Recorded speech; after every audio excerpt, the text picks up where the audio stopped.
These protests may be bringing about the kind of change no one wants to see, an increased risk for spreading COVID-19.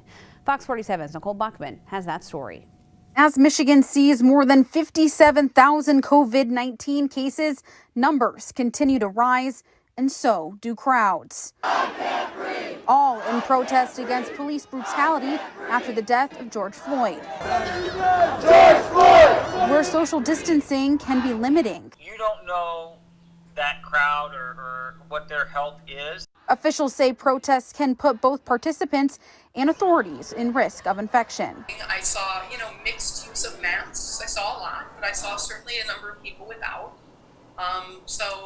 Those are the kinds of things that do put you at risk. Like in rallies Michigan has seen before in regards to stay-at-home orders, state health officials urge those who were at the recent protests to monitor their health before getting tested. The incubation period for this virus can be up to 14 days.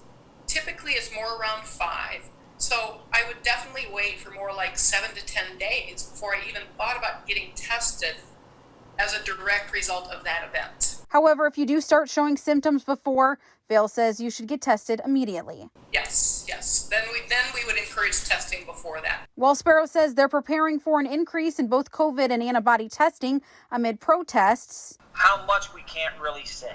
The health department is keeping an eye on a potential spike in cases. There's some concern about an uptick in activity. Now, that was the case for the other protests as well. We'll have to wait and see again if that becomes a problem right now. For Fox 47 News, I'm Nicole Buckman. The health officials say they are not discouraging current or future protests. However, they say anyone going out should be wearing a mask and eye protection. They should also keep a safe social distance as much as possible and avoid touching their face.